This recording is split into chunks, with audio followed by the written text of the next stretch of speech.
Ada sebuah rahasia bernegara yang juga merupakan pelajaran di akademi dulu, yaitu bagaimana strategi bernegaranya Bapak Negara Indonesia, yaitu Bung Karno. Tentunya sebagai putra Indonesia, kalau di akademi dulu ada cerita sejarah yang membawa nama Indonesia, bangganya bukan main. Maklum, itu di negara seberang soalnya. Dalam hal keilmuan di akademi dulu, sekedar menginformasikan urusan Rothschild, ada lebih dari 10 jam pelajaran di kelas menjelaskannya. Misalnya, bagaimana mereka temurun mengendalikan kawin antar sepupu demi menjaga kemurnian turunan mereka dan menjaga harta mereka dalam sistem distribusi keuangan dan kendali sumber daya alam dunia. Jadi, ketika pelajaran bernegara dari banyak negara diajarkan, selain dari sisi who control the world dan how the world work, sampailah ke strategi bernegara Bung Karno. Dan ini keren sekali. Ceritanya kita sederhanakan.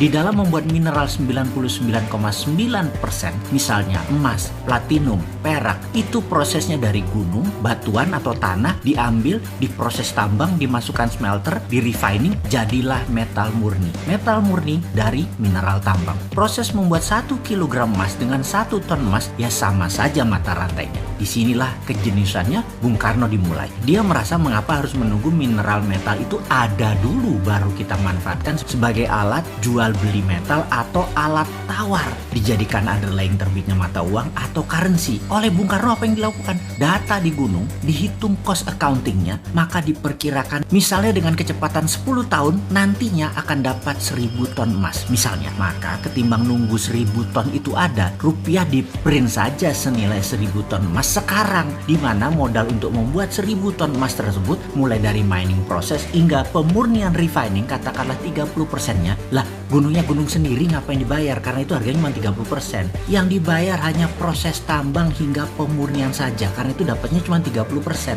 Yang 70% uang cetak tadi untuk membangun proyek produktif. Dan proyek produktif seperti industri tidak harus di Indonesia, bisa di luar negeri. Proyek industri tadi adalah underlying lapis kedua selain emas dan hasil metal mineral tambang di Indonesia tadi. Dengan ide tadi, maka di tahun 1955 sebagai dasar undangan 50 negara hadir di Indonesia dalam konferensi Asia Afrika, dikatakan bahwa mereka atau kita bersama-sama akan membangun poros tengah negara non-blok, tidak miring ke Soviet, tidak miring ke NATO Amerika. Non-blok akan membangun kekuatan ekonomi dengan porosnya Indonesia dan akan membiayai banyak proyek industri di negara-negara non-blok. Apa yang terjadi? Benarlah hadir pemimpin revolusi dari setiap negara dalam undangan tadi. Tiongkok, India, Pakistan, Mesir, Korea Utara, Kuba, semua tokoh revolusioner semua mengharap dukungan Indonesia. Bayangkan ada Nehru, Gamal Abdul Nasser, Bhutto, Mao, dan tokoh legendaris dunia lainnya hadir di Bandung, kota kecil dari negara yang baru 10 tahun merdeka. Saat itu,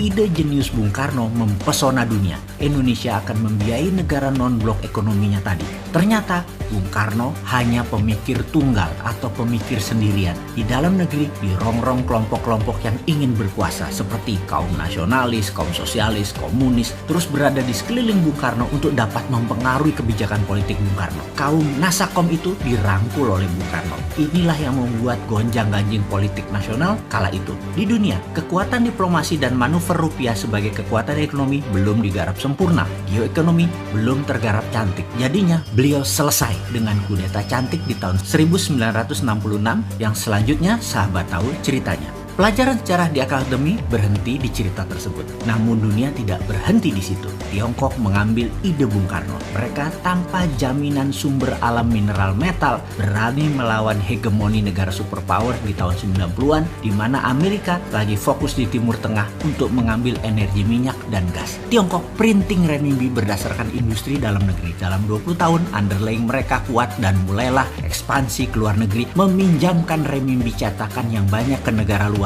dengan nama obor, One Belt, One Road. Lebih sempurna rencana Tiongkok bukan hanya meminjamkan renminbi, tetapi juga teknologi, peralatan permesinan, tenaga kerja, semua harus dari Tiongkok. Sempurna rencana mereka jauh lebih baik daripada rencana awal Bung Karno. Ide Bung Karno jenius, tapi anak cucu dan putra bangsa nggak paham akan geopolitiknya Bung Karno. Strateginya mudah dibaca waktu itu dan mudah dipatahkan karena Bung Karno sendirian. Sekarang, mengapa kita tidak sempurnakan gunakan lagi ide Bung Karno, ide Patih Gajah Mada, ide Tiongkok dengan menggunakan sumber daya alam dan rupiah. Beranikah kita melakukannya? Sekarang kita tidak boleh terjebak obor Tiongkok lagi dan permainan hutang serta bunga IMF Amerika. Kita harus bermain cantik di antara dua kekuatan. Dengan kekuatan mineral road, kita mengingatkan jangan miring ke Amerika, jangan miring ke Tiongkok. Saat ini kita miring ke salah satu sisi.